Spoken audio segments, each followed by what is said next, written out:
What's up, wrestling fans, and welcome to WWE Show Review on Tim Reynolds Show, as we're reviewing the Friday Night SmackDown after SummerSlam, which is always must-see, as we would get kicked off with none other than the WWE Champion. Cody Rhodes would come out to the middle of the ring to celebrate his victory over Solo Sikoa in a Bloodline Rules match. Once again, the American Nightmare defining all the odds and telling the WWE Universe that he has in mind his next opponent for the WWE Championship before he was interrupted by none other than the Bloodline and Solo Sikoa himself, as he would tell Cody Rhodes that he deserves a rematch for the WWE Championship because Roman Reigns cost him his match at SummerSlam. But of course, Cody Rhodes would let Solo Sikoa know, you can get to the back of the line there, buddy, because you're the one who's been cosplaying as the tribal chief all these months, and now you got yourself a big problem when it comes to the original tribal chief.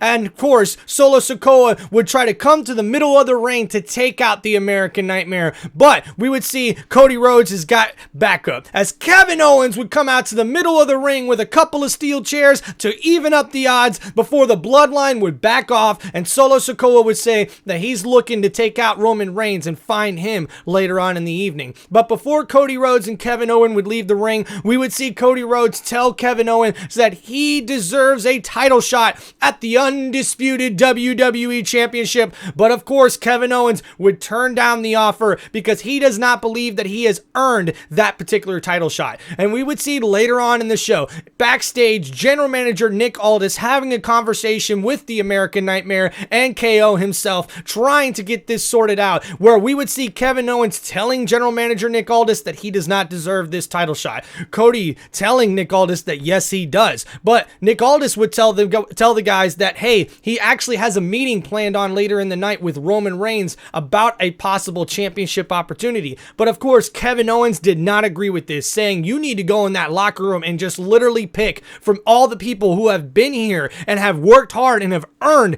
that particular title shot. And of course, General Manager Nick Aldis would say, KO, that's why you deserve it. That's why those fans know that you deserve it. That's why Cody knows you deserve it. And I know you deserve it. And now it will be official, as we will see at Bash at Berlin in the main event. It will be Kevin Owens taking on Cody Rhodes for the undisputed WWE Championship. Man, I cannot wait to see this matchup. And then we would see later on in the show, our first match of the night would be a tag team match that would put the tag team of A-Town Down Under, Austin Theory and Grayson Waller, up against the Street Profits, D'Angelo Dawkins and Montez Ford. But this particular matchup would be a very, very good one for these teams, because the winner would go on to next week to face on the winner of another match, as that particular winner next week will become the number one contenders for the WWE Tag Team Championships. And of course, we would see a really athletic match between these two teams before the Street Profits would take advantage of some miscommunication once again between A-Town Down Under and get the victory in this one, as the Street Profits will move on to next week to face on another tag team for the number one contendership. And man, this was one hell of a match to get kicked off with Friday Night SmackDown, as we would see the next match of the night would also be must-see, as we would see Jade Cargill taking on one half of the women's WWE Tag Team Champions,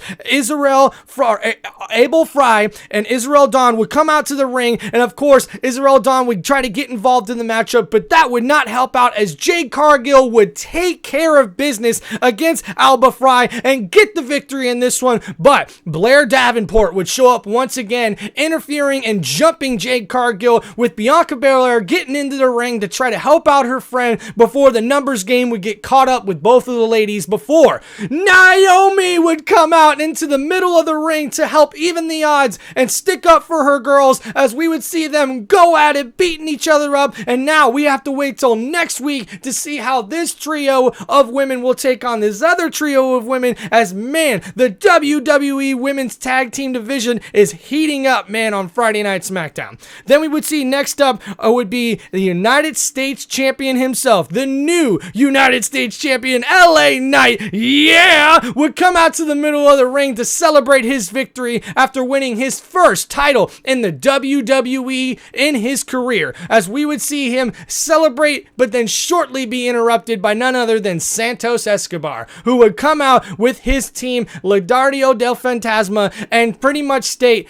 Knight, do not celebrate too early because I am coming for your United States title. And LA Knight would respond telling Santos, you have to get through your number one contenders match tonight before you even get a shot or a sniff at my United States Championship. And we would see that matchup right up next, as it would be Santos Escobar taking on Andrade, and the number one contendership would be on the line for the United States Championship. And this would be the match of the night, as these two guys were facing off against each other for the first time in their careers, and they did not disappoint, as both of these men would take it toe-to-toe inside the square circle, tearing the ring up with all the athleticism that they were able to put on. And we would also see Legado del Fantasma try to get involved in this matchup to help out Escobar before Baron Corbin and Apollo Creed would come out to help even up the score, as we would see, or Apollo Crews I should say, as they would take out Legado del Fantasma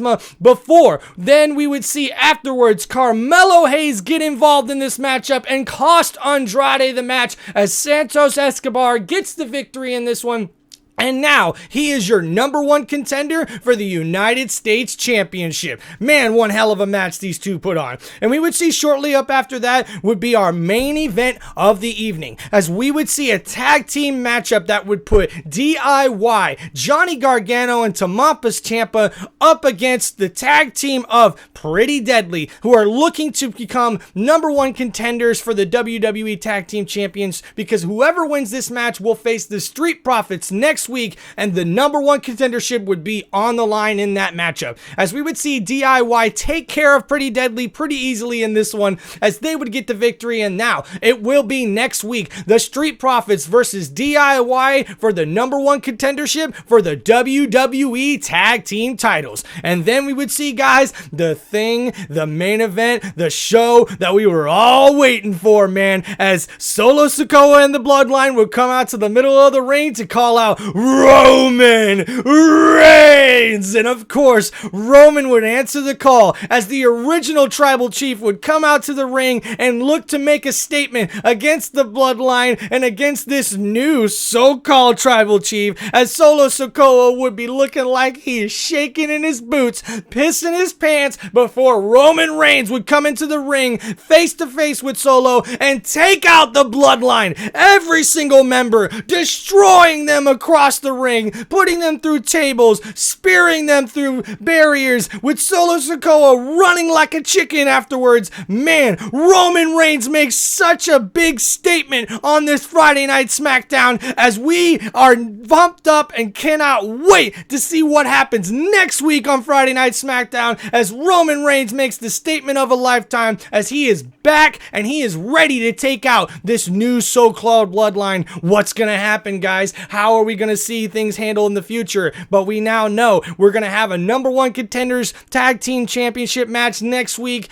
for the WWE tag team titles, and then we will also see Cody Rhodes taking on Kevin Owens at Bash of Berlin. Man, what a crazy Friday Night SmackDown. This has been Tim Reynolds Show with your WWE show review of Friday Night SmackDown. Please like and subscribe to the channel for more football content, sports content, wrestling content, and sports entertainment right here on Tim Reynolds Show. Thank you everybody so much for all the support. I appreciate you, WWE Universe. Please like and subscribe, and peace out, everybody.